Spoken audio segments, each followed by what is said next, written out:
ശുഐബ് നബിയുടെ സമൂഹം ചെയ്ത പാപം അല്ലാഹുവിന്റെ ഖുർആൻ തന്നെ പറയുകയാണ്. ശുഐബ് നബി അവരോട് പറഞ്ഞു, അവര് കച്ചവടക്കാരായിരുന്നു.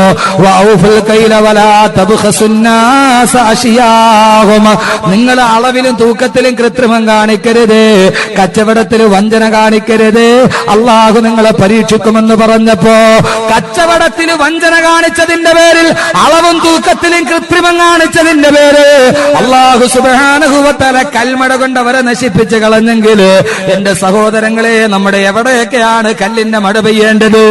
എവിടെയൊക്കെയാണ് വഞ്ചന നടക്കുന്നത്? ഇന്ന് ലോകത്ത് മുഴുവനും നടക്കുന്നത് വഞ്ചനയാണ്, വഞ്ചനയാണ്, വഞ്ചനയാണ്. അള്ളാഹു ഒരു സമൂഹത്തെ തകർത്തത് അതിനു വേണ്ടിയാ. രണ്ടാമത് ബഹുമാനപ്പെട്ട ദാവൂദ് നബി അലൈഹിസ്സലാത്തു വസ്സലാമിന്റെ സമൂഹത്തെ അള്ളാഹു തകർത്തതെന്താ? ഒന്ന് രണ്ട് ഉദാഹരണങ്ങൾ ഞങ്ങൾ പറഞ്ഞുകൊള്ളട്ടെയോ? ദാവൂദ് നബിയുടെ സമൂഹത്തോട് അള്ളാഹു പറഞ്ഞു, ലാ തഅദൂ ഫിസ്സബ്തി, അവര് മീൻപിടുത്തക്കാരായിരുന്നു. അള്ളാഹു പറഞ്ഞു, ശനിയാഴ്ച ദിവസം നിങ്ങൾ മീൻ പിടിക്കാൻ പോകരുത്. അവരുടെ ജുമുഅ ദിവസം ശനിയാഴ്ച ദിവസമാണ്. അന്ന് നിങ്ങൾ നിസ്കാരത്തിന് വേണ്ടി ഹാജരാകണം. അന്ന് നിങ്ങൾ മീൻ പിടിക്കാൻ പാടില്ല. അന്ന് നിങ്ങൾക്ക് അല്ലാഹുവിന്റെ മുമ്പിൽ ഇബാദത്ത് ചെയ്യേണ്ട ദിവസമാ. സഹോദരങ്ങളെ, സഹോദരങ്ങളെ, ജുമുഅ നമസ്കാരത്തോട് പറഞ്ഞത്, ജുമുഅ നമസ്കാരത്തോട് പറഞ്ഞത്, ആ ജുമുഅ നമസ്കാരത്തെ തള്ളിക്കളഞ്ഞതിന്റെ പേരില് അല്ലാഹു സുബ്ഹാനഹു വ തആല അവരോട് പറഞ്ഞതെന്താ? അവര് ജുമയ്ക്ക് പള്ളിക്ക് പോകാത്തതിന്റെ പേരില് അവരോട് പറഞ്ഞു, കുല്ലാലഹും കൂനൂ ഖിറദത്തൻ ഖാസിഈൻ, നിങ്ങൾ കുരങ്ങന്മാരായിട്ട് കോലം മറിക്കുക. വെള്ളിയാഴ്ച പള്ളിയിൽ പോകാത്തവന് അല്ലാഹു കുരങ്ങന്മാരായി കോലം മറിച്ചാൽ മുൻകഴിഞ്ഞു പോയ സമൂഹത്തോട് ചെയ്തതുപോലെ ചെയ്തു പോയാൽ, സഹോദരങ്ങളെ, നമ്മുടെ സമൂഹത്തിന്റെ അവസ്ഥ എന്താ? അവസ്ഥ എന്താ? വെള്ളിയാഴ്ച പള്ളിയിൽ പോകാത്തവനെ ദാവൂദ് നബി അലൈഹി സ്വലാത്തു വസ്സലാമിന്റെ സമൂഹത്തോട് അല്ലാഹു പറഞ്ഞു, ലാ തഅദൂ ബിസ്സബ്തി, നിങ്ങൾ ശനിയാഴ്ച മീൻ പിടിക്കരുത്, അന്ന് പള്ളിയിൽ പോകണം, അന്ന് പള്ളിയിൽ പോകണം. അവര് പോയില്ല. അല്ലാഹു പറഞ്ഞു, നിങ്ങൾ കുരങ്ങായിക്കോ. നമ്മുടെ സമൂഹത്തിന് അങ്ങനെ ഒരു അദാബ് ബാധകമായിരുന്നെങ്കിൽ വെള്ളിയാഴ്ച എത്ര കുരങ്ങന്മാരെ കണ്ടന പള്ളിക്ക് വെളിയിൽ? ഏതാനും ഇതൊരു നിയമം ബാധകമായിരുന്നെങ്കിലോ? എന്റെ പ്രിയപ്പെട്ട സഹോദരൻ, ഇതൊക്കെ പഠിക്കണ്ടേ? ഇത് ഖുർആനല്ലേ? ഈ ഖുർആൻ വായിക്കണ്ടേ? ഖുർആൻ പഠിക്കണ്ടേ? അള്ളാഹു മനസ്സിലാക്കാൻ തൗഫീഖ് നൽകട്ടെ. ഞാൻ ഈ പറയുന്ന മുഴുവനും ഖുർആനാണ്. സമൂദ് ഗോത്രത്തെ അള്ളാഹു നശിപ്പിക്കാൻ അവര് ചെയ്ത പാപം എന്താ? അവര് വ്യഭിചരിച്ചുകൊണ്ടാണോ? ആണോ? അവര് കള്ളു കുടിച്ചുകൊണ്ടാണോ? അവര് പലിശ മേടിച്ചുകൊണ്ടാണോ? സമൂദ് ഗോത്രം ചെയ്ത പാപം എന്താ? ആ പാപം ഇന്ന് 1000 വട്ടം ഇരട്ടിയായിട്ട് നമ്മൾ ചെയ്യുന്നുണ്ട്. അള്ളാഹ് നമ്മളെ നശിപ്പിക്കാത്തത് എന്താ? അതിന് 2 കാരണമുണ്ട്. അത് ഇൻഷാ അല്ലാഹ് ഞാൻ പറയാം. ഖുർആൻ എന്ത് പറയുന്നു? അള്ളാഹ് നമ്മളോട് ഈ കരുണ കാണിക്കുന്ന എന്തിന്റെ പേരിലാ? അതെന്തുകൊണ്ടാണെന്ന് ഇൻഷാ അല്ലാഹ് ഖുർആൻ പറയുന്നുണ്ട്. ഞാൻ പറയാം. ജപ്പാനിൽ കുലുങ്ങിയ ഭൂമി എവിടെയും കുലുങ്ങാൻ പാടില്ലേ? ഞാൻ പറയട്ടെ, പറഞ്ഞാൽ നിങ്ങൾ എന്നെ കോപിക്കുവോ? സമൂദ് ഗോത്രത്തെ നശിപ്പിക്കാനുള്ള കാരണം ഏറ്റവും കൂടുതൽ ചെയ്യുന്നത് തിരുവനന്തപുരംകാരും എറണാകുളംകാരുമാണ്. പക്ഷെ ഞാൻ പറയുന്നത് ഖുർആനാണ്. ആ ഖുർആൻ പറയുമ്പോൾ നിങ്ങൾക്ക് ആർക്കും കോപം ഉണ്ടാവാൻ പാടില്ല. ഇത് സത്യമാണ്, ഹക്കാണ്. പറഞ്ഞില്ലെങ്കിൽ അള്ളാഹ് എന്നോട് ചോദിക്കും. ഞാൻ ഇന്നലെ തന്നെ പറഞ്ഞല്ലോ, വായിക്കേണ്ടത് ഏതാണ്? ഖുർആനാണ് വായിക്കേണ്ടത്. ആ വായനയിലൂടെ ഇത് പഠിക്കണം. ഇത് ലോകത്തോട് പറഞ്ഞു കൊടുക്കണം. അള്ളാഹു സമൂദ് ഗോത്രത്തെ നശിപ്പിച്ച എന്തിനാണെന്നറിയോ? واذكروا إذ جعلكم خلفاء من بعد عاد وبوأكم في الأرض تتخذون من سهولها قصورا وتنحتون من الجبال بيوتا فاذكروا آلاء الله ولا تعثوا في الأرض مفسدين. അല്ലാഹുവിന്റെ ഖുർആൻ പറയുന്നു, ആദ് ഗോത്രത്തിന് ശേഷം സമൂദ് ഗോത്രമേ, നിങ്ങൾക്ക് ഞാൻ ഭൂമി വിരിച്ചു തന്നതല്ലേ? നിങ്ങൾ ചെയ്തതെന്താ? അവർ ഈ ഭൂമിയിൽ മരണമുണ്ടെന്നോർക്കാട്, മരണത്തിന് ശേഷം കബറിൽ കിടക്കേണ്ടതാണെന്നോർക്കാട് അമ്പരചുംബികളായ വീടുകൾ അവർ കെട്ടിപ്പൊക്കിയപ്പോ അല്ലാഹ് പറയുന്ന അവര് ചെയ്ത തെറ്റെന്താ? തത്തഖിദൂന മിൻ സുഹൂലിഹാ ഖുസൂറാ മരണത്തെ ഭയമില്ലാതെ, മരണത്തിന്റെ ചിന്തയില്ലാതെ അവര് ഫ്ളാറ്റുകൾ കെട്ടിപ്പൊക്കാൻ തുടങ്ങിയപ്പോ അള്ളാഹ് പറഞ്ഞത് ഖുസൂറ ഫ്ളാറ്റുകൾ എന്നാണ്. ആ ഫ്ളാറ്റുകൾ കെട്ടിപ്പൊക്കാൻ തുടങ്ങിയപ്പോ അള്ളാഹ് പറഞ്ഞു, നിങ്ങൾ ഈ ഭൂമിയിൽ ഇനി ജീവിക്കണ്ട. ഒരൊറ്റ ഇടി അങ്ങ് മുടങ്ങിയപ്പോ സർവ്വതും തകർന്ന് തരിപ്പണമായി പോയെന്നല്ലാന്റെ വിശുദ്ധ ഖുർആൻ.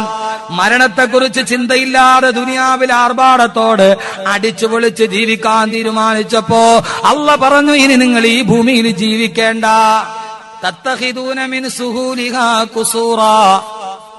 ഖുസൂർ എന്നല്ലേ പറഞ്ഞത്? ഖുസൂറിന്റെ അർത്ഥം എന്താ? നിങ്ങൾ ഫ്ലാറ്റ് പണിയാൻ തുടങ്ങിയപ്പോ ഇപ്പൊ ഏറ്റവും കൂടുതൽ എവിടെയാ മരണത്തെക്കുറിച്ചുള്ള ചിന്തയില്ല. ഈ ഭൂമിയിൽ ഇങ്ങനെ തന്നെ കാലാകാലം ജീവിക്കാമെന്നുള്ള ചിന്ത. എന്റെ പൊന്നു സഹോദരങ്ങൾ, അത് അപകടമാണ്. അള്ളാഹു കാത്തുരക്ഷിക്കട്ടെ. കാരണം എന്താ? ഈ ഭൂമി കുലുങ്ങിയില്ലെങ്കിലല്ലേ ഉള്ളൂ. കുന്നു മുഴുവനും ഇടിച്ചു നിരത്തി, പർവ്വതം മുഴുവനും പിടിതു മാറ്റി. പർവ്വതം എന്ന് പറഞ്ഞാൽ എന്താ സാധനം? വൽ ജിബാല ഔതാദ. അള്ളാഹ് പറഞ്ഞു, പർവ്വതങ്ങളെ ഞാൻ ആണികളാക്കിയാണ് സൃഷ്ടിച്ചിരിക്കുന്നത്. ഭിത്തിയിൽ കിടക്കുന്ന ഒരു സാധനം തൂക്കിയിടാൻ നമ്മൾ എന്ത് ചെയ്ത്? ആണി അടിക്കും. ആണി ഊരിയ എന്തുമായിട്ട്? ഇനിയിപ്പോ ബുഹാരി ഒന്നും ഓതണ്ടല്ലോ, തിരുമതി ഒന്നും. ആണി ഊരിയാല് ഈ സാധനം താഴോട്ട് വീഴും, ഇല്ലേ? അള്ളാഹ് പറഞ്ഞു, ഭൂമിയിൽ പർവ്വതം എന്ന് പറഞ്ഞാൽ സൂറത്തുൽ വൽ ജിബാല ഔതാദ, പർവ്വതത്തെ ഞാൻ വെച്ചിരിക്കുന്നത് ഭൂമിക്ക് ആണിയായിട്ടാണ്.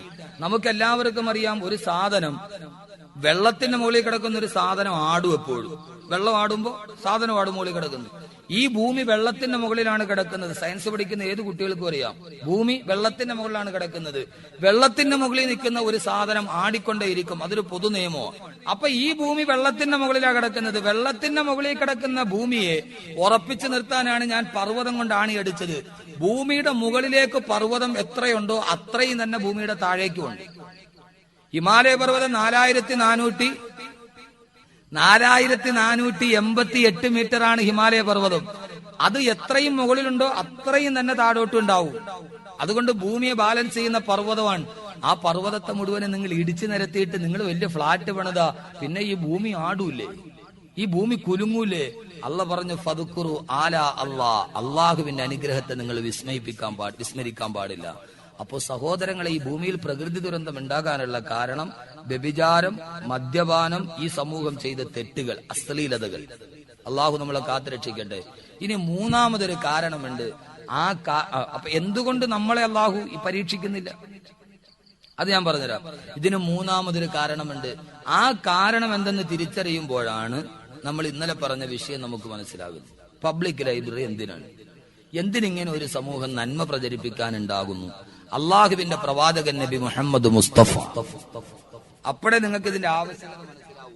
അള്ളാന്റെ റസൂൽ പറഞ്ഞു, മൻ കാല ലാ ഇലാഹ ഇല്ലല്ലാ, ആര് ലാ ഇലാഹ ഇല്ലല്ലാ എന്ന് പറഞ്ഞു, തൻഫഉ മൻ കാലഹ, ആ പറഞ്ഞ കെലിമത്ത് തൗഹീദ് അവന് പ്രയോജനം ചെയ്യുക തന്നെ ചെയ്യും. അള്ളാഹു അവനെ കാത്തുരക്ഷിക്കും. അള്ളാഹുവിനെ ഒരാൾ റബ്ബായിട്ട് അംഗീകരിച്ചോ, അള്ളാഹുവിലേക്ക് അവന് സർവ്വതും പരമേൽപ്പിച്ചോ, എന്നാൽ അള്ളാഹു അവനെ സംരക്ഷിക്കുക തന്നെ ചെയ്യും. എപ്പോൾ? ഹത്താ തർദഅൻഹുൽ അദാബ വന്നിഖുമാ, അവന്റെ മേലുണ്ടാകുന്ന ശിക്ഷകളും അദാബുകളും അള്ളാഹു തടുത്തു വെക്കും. ആരല്ലാഹുവിനനുസരിച്ചോ, അള്ളാഹുവിന് വേണ്ടി ആര് ഇബാദത്ത് ചെയ്തോ, പള്ളികൾ മുഴുവനും ഇബാദത്ത് കൊണ്ട് നിറയുമ്പോ, വീടുകൾ മുഴുവനും ഇബാദത്ത് കൊണ്ട് നിറയുമ്പോ, അള്ളാഹുവിനനുസരിച്ചവർക്ക് വേണ്ടി അള്ളാഹു അദാബുകളെ മാറ്റിവെക്കും. ആ സമൂഹത്തിന്റെ മേൽ അള്ളാഹു അദാബ് ഇറക്കുകയില്ല. ഏതുവരെ മാലം യസ്തഖിഫു ബിഹഖിഹാ. എന്റെ പൊന്നു സഹോദരങ്ങളെ, ഒന്ന് നന്നായിട്ട് കേൾക്കണം. ലാ ഇലാഹ ഇല്ലല്ലാ എന്ന കെലിമത്ത് തൗഹീദിനോടുള്ള ഹക്ക് അതവരെ നിസ്സാരവൽക്കരിക്കുന്നത് വരെ, നമ്മൾ നിസ്കരിച്ചാ, നമ്മൾ നോമ്പ് പിടിച്ചാ, അള്ളാഹു നമ്മളെ അദാബിൽ നിന്ന് കാത്തുരക്ഷിക്കും. ഏതുവരെ? മാലം യസ്തഖിഫു ബിഹഖിഹാ. ലാ ഇലാഹ ഇല്ലല്ലായുടെ ഹക്കിനെ അവർ നിസ്സാരവൽക്കരിക്കുന്നത് വരെ. ലാ ഇലാഹ ഇല്ലല്ലായുടെ ഹക്കിനെ നിസ്സാരവൽക്കരിച്ചോ, പിന്നീട് അവൻ അല്ലാഹുവിന്റെ സഹായം ഉണ്ടാവുകയില്ല. ഇത് കേട്ട സഹാബത്ത് ചോദിച്ചു, നബിയേ മൽ ഇസ്തിഗ്ഫാഫു യാ റസൂലല്ലാഹ്, ലാ ഇലാഹ ഇല്ലല്ലാഹനെ നിസ്സാരവൽക്കരിക്കുക എന്ന് പറഞ്ഞാൽ, ലാ ഇലാഹ ഇല്ലല്ലാഹനെ കളിയാക്കുക എന്ന് പറഞ്ഞാൽ അതിന്റെ അർത്ഥം എന്താ? അള്ളാഹുവിന്റെ റസൂൽ പറഞ്ഞ മറുപടി എന്റെ സമൂഹത്തോട് പറയട്ടെ. അള്ളാന്റെ റസൂല് പറഞ്ഞു യൽഹറുൽ അമലു ബിമആസില്ലാ, നാട് മുഴുവനും അല്ലാഹ് ഇഷ്ടപ്പെടാത്ത പ്രവർത്തനങ്ങൾ അരങ്ങേറുന്നു. മദ്യപാനം അധികരിക്കുന്നു, വ്യഭിചാരം അധികരിക്കുന്നു, തോന്നിവാസങ്ങൾ അധികരിക്കുന്നു, ലോട്ടറി എടുക്കുന്നവരുടെ അളവ് മഹല്ലിൽ വർദ്ധിച്ചു വരുന്നു. ഇതെല്ലാം കൺമുമ്പിൽ കാണുമ്പോ നാട്ടിൽ മുഴുവനും അനാചാരങ്ങളും അന്ധവിശ്വാസങ്ങളും കൊടികുത്തിപാടുമ്പോ അള്ളാന്റെ റസൂല് പറഞ്ഞു ലം യുൻകർ, അതിനെ നിരോധിക്കാനും ആളില്ല, വലം യുഗയ്യിർ, അതിനെതിരെ പഠനം നടത്താനും ആളുകളില്ല. നാട് മുഴുവനും അനാശാസ്യങ്ങൾ പെരുകുമ്പോ, നാട് മുഴുവനും അന്ധവിശ്വാസങ്ങൾ പെരുകുമ്പോ, നാട് മുഴുവനും അല്ലാഹ് ഇഷ്ടപ്പെടാത്ത വ്യഭിചാരങ്ങൾ അരങ്ങേറുമ്പോ, സഹോദരിമാര് വെടിതെറ്റിപ്പോകുമ്പോ, ചെറുപ്പക്കാര് വെടിതെറ്റിപ്പോകുമ്പോ, ഇതെല്ലാം കണ്ടിട്ടും നിസ്സംഗതയോടെ നോക്കി നിന്ന അവരോട് പറയലെന്റെ കടപ്പാടല്ലെന്ന് പറഞ്ഞ് സ്വയം ഉൾവലിയാൻ തയ്യാറായി കഴിഞ്ഞാൽ പിന്നെ അള്ളാന്റെ സഹായം നിങ്ങൾക്ക് പ്രതീക്ഷിക്കേണ്ടതില്ല.